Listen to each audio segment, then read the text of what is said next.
Welcome to CK kitchens. ఈరోజు వీడియోలో mutton fry అయితే చేసి చూపించాలనుకుంటున్నాను. ముందుగా అయితే మటన్ అంతా శుభ్రం చేసేసుకొని తీసుకోవాలి. దీన్ని ఒక కుక్కర్లో వేసుకొని రుచికి సరిపడా సాల్ట్, పావు స్పూన్ పసుపు యాడ్ చేసుకోవాలి.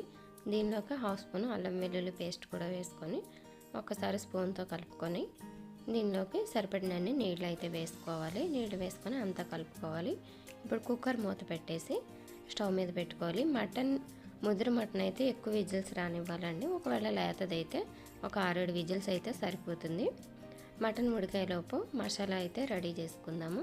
స్టవ్ ఆన్ చేసుకొని ఒక బాండ్లీ పెట్టుకొని దానిలోకి 1 స్పూన్ ధనియాలు, చిన్న ముక్క చెక్క, 3 లవంగాలు, 2 యాలకులు, 1 స్పూన్ జీలకర్ర, హాఫ్ స్పూను గసగసాలు తీసుకొని వీటిని డ్రై రోస్ట్ చేసుకోవాలి. గసగసాలు అయితే మీరు లాస్ట్లో వేసుకోండి. నేను మర్చిపోయి అన్నిటితో పాటు కలిపి వేసేసాను, ఎందుకంటే ఇవన్నీ వేగేలోపు గసగసాలు అయితే మాడిపోతాయి.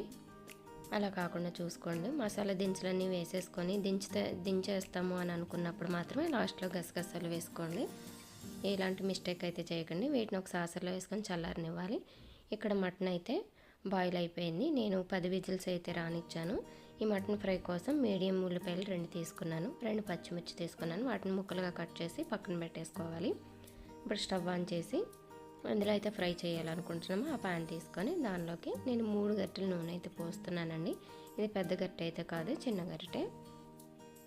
నూనె వేడైన తర్వాత కట్ చేసి పెట్టుకుని ఉల్లిపాయ ముక్కలు వేసేసుకొని దీనిలోకి హాఫ్ స్పూన్ సాల్ట్ వేసుకుంటున్నా. సాల్ట్ వేయడం వల్ల ఉల్లిపాయ ముక్కలు తొందరగా మగ్గుతాయి. చూడండి, ఈ విధంగా గోల్డెన్ బ్రౌన్ కలర్లోకి వచ్చిన తర్వాత ఇంకొక హాఫ్ స్పూన్ అల్లం వెల్లుల్లి పేస్టు, పావు స్పూన్ పసుపు వేసుకొని అల్లం వెల్లుల్లి పేస్టు పచ్చివాసన పోయేంత వరకు కూడా కలుపుకోవాలి.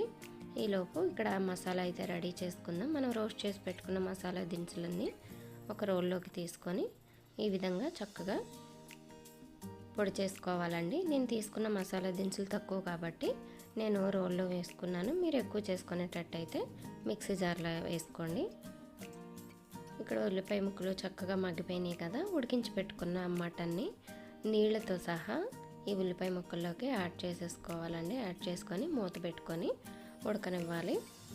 నీరంతా చాలా వరకు ఇంకిపోయిందండి. చూడండి, ఈ స్టేజ్లో ఉండగానే దీనిలోకి 2 స్పూన్ల కారం అయితే వేసుకుంటున్నానండి. కారం అయినా, మసాలా అయినా, పచ్చిమిర్చి అయినా మీరు తినేదాన్ని బట్టి అయితే వేసుకోండి. మేము ఏ విధంగా తింటామో దానికి తగ్గట్టుగా అయితే కారం యాడ్ చేసుకున్నాను నేను. కారం వేసుకున్న తర్వాత ముక్కకు పట్టేటట్టు అంతా కలుపుకోవాలి. చూడండి, ఈ విధంగా కలుపుకొని మగ్గనివ్వాలి. ఈ విధంగా మగ్గుతున్నప్పుడే రెడీ చేసి పెట్టుకున్న మసాలా పౌడర్ ఉంది కదా, కొంచెం కొంచెంగా అయితే యాడ్ చేసుకుంటున్నానండి. మొత్తం అయితే ఒకేసారి యాడ్ చేయట్లేదు, కొంచెం కొంచెంగా యాడ్ చేసుకుంటూ మటన్ అయితే ఫ్రై అవ్వనివ్వాలి. ఇప్పుడు దీనిలోకి కట్ చేసి పెట్టుకున్న పచ్చిమిర్చి కూడా వేసేసుకొని ఇంకాస్త ఫ్రై అవ్వనివ్వాలి. కొంతమంది దీనిలోకి కరివేపాకు కూడా యాడ్ చేసుకుంటారండి. అలా మీకు ఇష్టమైతే మీరు యాడ్ చేసుకోండి. నేనైతే యాడ్ చేయట్లేదు.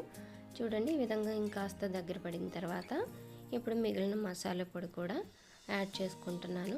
ఈ విధంగా యాడ్ చేసుకుంటూ కలుపుకోవడం వల్ల ఏంటంటే మసాలా అనేది ముక్కకి చక్కగా పడుతుంది. ఒకేసారి అయితే మసాలా వేయట్లేదండి, ఎందుకంటే గసగసాలు కూడా వేసాం కాబట్టి అడుగు పట్టేస్తూ ఉంటుంది కదా అనేసి నేను కొంచెం కొంచెంగా యాడ్ చేస్తున్నాను. చూడండి, ఫైనల్గా అయితే మటన్ ఫ్రై అయితే రెడీ అయిపోయింది. దీనిలోకి కట్ చేసి పెట్టుకున్న కొత్తిమీర కూడా వేసుకొని మరొకసారి కలుపుకోవాలి. కలుపుకొని కొత్తిమీర ఫ్లేవర్ కూడా మటన్కి పట్టేటట్టుగా చక్కగా కలుపుకోవాలి. ఇందులో ఉన్న నీరంతా కూడా ఇంకిపోయింది. చక్కగా ఫ్రై అయితే రెడీ అయిపోయింది. నూనె చూసారా, నూనె ఈ విధంగా రిలీజ్ అవ్వాలన్నమాట. నూనె వదులుతున్నప్పుడు ఇంకా స్టవ్ ఆఫ్ చేసేసుకొని ఈ మటన్ అయితే పక్కకు తీసేసుకోవచ్చు. ఇది సైడ్ డిష్గా అయినా తినచ్చు, డైరెక్ట్గా అన్నంలో కలుపుకొని అయినా తినచ్చు. టేస్ట్ అయితే చాలా చాలా బాగుంటుందండి. సింపుల్గా చేసేసుకోవచ్చు. ఈ విధంగా సింపుల్గా ఒకసారి మీరు కూడా ట్రై చేసి చూడండి. మీకు ఎలా వచ్చిందో నాకైతే కామెంట్లో అయితే తెలియజేయండి. ఈ రెసిపీ కనుక నచ్చినట్లయితే లైక్ చేయండి, షేర్ చేయండి. నా ఛానల్కి సబ్స్క్రైబ్ చేయడం మాత్రం మర్చిపోవద్దు. Thanks for watching. Thank you.